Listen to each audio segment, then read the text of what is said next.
तो हेलो दोस्तों, आप सभी का स्वागत है हमारे YouTube चैनल एनिवर्स एक्सप्लेन में। आज हम एक्सप्लेन करने वाले हैं दी समर हिकारू डेड के एपिसोड नंबर 2 को। तो चलिए बिना किसी देरी के वीडियो को स्टार्ट करते हैं। एपिसोड की शुरुआत में हम देखते हैं योशिकी और हिकारू दोनों ही साइकिल से घर की ओर जा रहे होते हैं। हिकारू योशिकी को रुकने के लिए कहता है और योशिकी भी रुक जाता है। इसके बाद हम पुलिस की 2 कारों को यहाँ से निकलते हुए देखते हैं। तभी योशिकी हिकारू से पूछता है क्या हुआ है। तभी हिकारू उसे बताता है कि वो ओल्ड लेडी अब नहीं रही। इसके बाद हम उसी कंपनी के आदमी को देखते हैं जो कार से कहीं जा रहा होता है। इसके बाद यहाँ से सीन कट होता है और हम क्लासरूम का सीन देखते हैं। अब वो लोग भी उसी बूढ़ी औरत की कहानी के बारे में बात कर रहे होते हैं जो कुइताची इलाके में रहती है। वो लोग अब बोलते हैं उसने खुद ही जबरदस्ती अपने गले में एक चीज ठूस ली और मर गई। उन लोगों को लगता है उसने कुछ ऐसा देख लिया होगा जो नहीं देखना चाहिए था। फिर हम देखते हैं हिकारू एक नोटबुक में गाने के लिरिक्स पढ़ रहा होता है। हाल ही में बहुत ज्यादा डरावनी और अंधेरी बातें हो रही है, अब तो बुरा लगने लगा है। सच कहूँ तो शायद मैं भी श्रापित हूँ। मैं तो रोज उस पहाड़ी रास्ते से ही जाता हूँ, ईस्ट गेट से होते हुए सीधा घर। लेकिन अब वो टनल मरम्मत में है, इसीलिए मजबूरी में मुझे जंगल वाला रास्ता लेना पड़ रहा है। और भाई वो जंगल वाला रास्ता सच्ची में बहुत डरावना है। क्या बकवास है यार, अंधेरा ही तो है। नहीं, बात अंधेरे की ही नहीं है, अजीब सा माहौल है वहाँ। कुछ तो है जो नजर नहीं आता। मैं चाहे कितना भी कोशिश कर लूँ, मेरी नजर सिर्फ उस रास्ते में ही जमी रहती है। और जब कुछ और देखने की कोशिश करता हूँ तो शरीर ही नहीं हिलता, ऐसा लगता है किसी ने जकड़ लिया हो। क्या इतना डरावना? अब तो मुझे खुद ही उस रास्ते को देखना है। इसलिए बोल रहा हूँ योशिकी, आज मेरे साथ चल घर तक, मैं अकेले नहीं जाना चाहता। ठीक है। तभी यहाँ पर हिकारू आ जाता है और वो भी साथ चलने के लिए कहता है। तभी यहाँ पर खड़ी एक लड़की जिसका नाम असाको होता है, वो कहती है कि हिकारू पिछली बार एक हॉरर मूवी देखने के बाद 2 घंटे तक बेहोश था। हाँ, पर मैं अब पहले से काफी ठीक हूँ, है ना योशिकी? हाँ। तो फिर ठीक है, अब हमारे पास 4 लोग हैं, योशिकी, यूकी, असाको और हिकारू। हाँ, साथ रहना ही ज्यादा सुरक्षित रहेगा। यहाँ से सीन कट होता है और हम उसी कंपनी वाले आदमी को देखते हैं। ओह सॉरी यार, देर हो गई। असल में तुम रास्ते में भटक गए थे। बहुत गर्मी है, पहले अंदर चलें क्या? अब वो लोग आगे चले जाते हैं। वो लोग देखते हैं कि गेट बंद होता है, जिस वजह से तनाका एक लोहे की रॉड को लेकर उस गेट के कांच को तोड़ देता है और गेट को खोल लेता है। अब वो लोग भी अंदर चले जाते हैं। अरे ये तो बहुत गंदा है। वैसे ताकेदा के पापा कैसे हैं? ठीक है ना? जब अगली बार उसकी आई तो वो कमरे से बाहर ही नहीं निकला।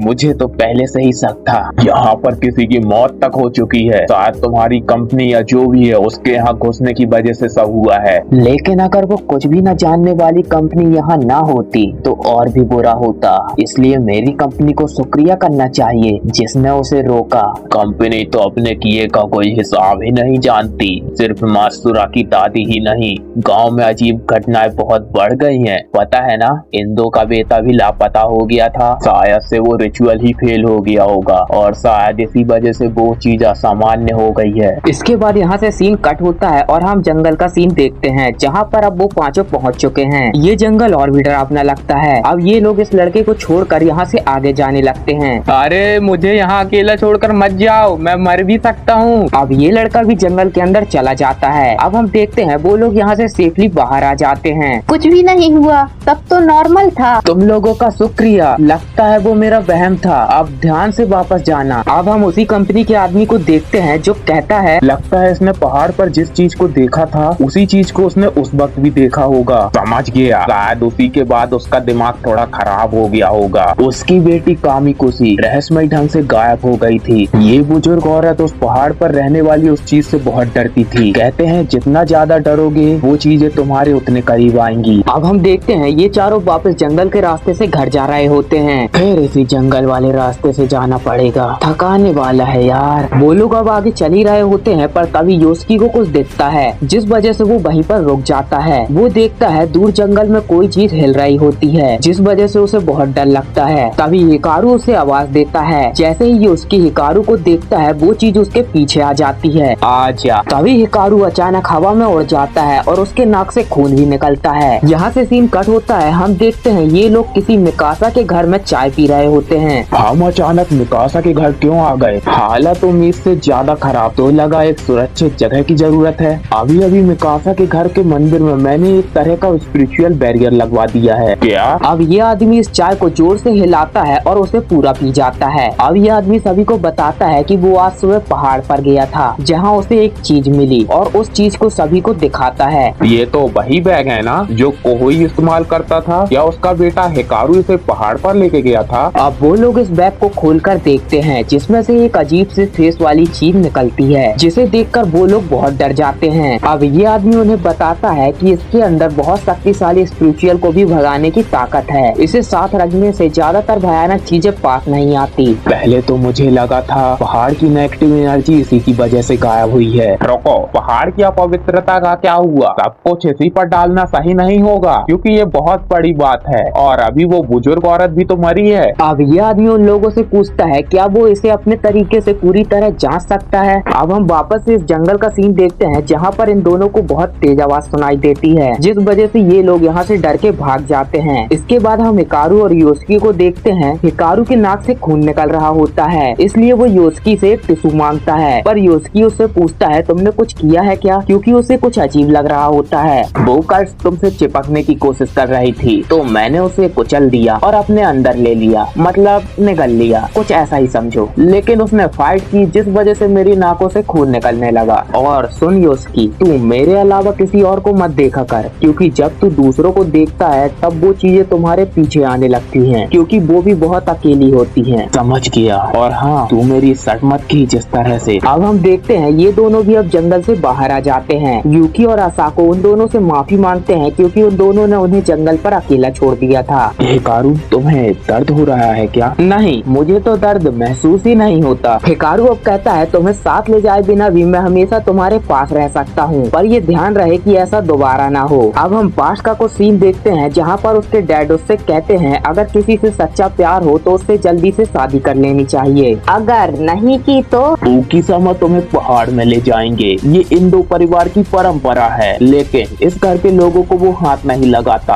अगर तुम उससे शादी कर लो तो। लेकिन वो साथ क्यों ले जाते हैं? क्योंकि वो अकेला है, घर नहीं ले जा सकता, तो वो तुम्हारे सबसे करीब इंसान को साथ ले जाता है। वैसे ये सब मान्यताएं पुरानी हैं, अंधविश्वास हैं। इसके बाद हम वापस से स्कूल का सीन देखते हैं जहाँ पर हिकारू अपने शर्ट का बटन खोल रहा होता है, जिस पर योस्की उससे पूछता है कि तुम ये क्या कर रहे हो, और हिकारू उससे कहता है आखिर तुम्हें ही तो जानना था कि मेरे अंदर क्या है। अब हिकारू उससे पूछता है क्या तुम हाथ डालकर अंदर देखना चाहोगे? क्या? अब योस्की भी हाथ डाल देता है और उसे कुछ अजीब सा लगता है। कैसा लगा? ऐसा लग रहा है जैसे किसी सॉस में डूबा हुआ चिकन, एकदम ठंडा ठंडा। हिकारू अब उससे कहता है लेकिन तुम तो गर्म हो, बहुत दिनों बाद किसी जिंदा चीज को एहसास कर रहा हूँ, और उसको हाथ ऊपर ले जाने के लिए कहता है। योस्की भी अपना हाथ ऊपर ले जाता है। हिकारू को अच्छा लग रहा होता है क्योंकि कभी किसी ने उसको इस तरह से टच नहीं किया था। तभी अचानक योस्की उसके अंदर खींचने लगता है, जिस वजह से वो बहुत ज्यादा डर जाता है और अपना हाथ बाहर निकाल लेता है। ये देखकर हिकारू उसके ऊपर हंसने लगता है। अब योस्की देखता है कि हिकारू के शरीर में कोई भी गैप नहीं होता और वो हिकारू को उसके शर्ट की बटन लगाने के लिए कहता है। अब यहाँ से सीन कट होता है और योस्की एक शॉप से कुछ सामान ले रहा होता है, और वो शॉप वाली आंटी योस्की को अच्छे से जानती थी, इसलिए वो योस्की से काफी सारी बातें करती हैं और योस्की भी खड़े खड़े ये सब को सुन रहा होता है। अब ये आंटी योस्की को सामने के बाल कटवाने के लिए एडवाइस देती हैं और उसके छुट्टे पैसे भी दे देती हैं। पैसे लेकर योस्की यहाँ से चला जाता है। अब योस्की जैसे ही अपने साइकिल का हैंडल पकड़ने ही वाला था तभी उसके हाथ को एक आंटी पकड़ लेती हैं और कहती हैं ऐसा नहीं चलेगा,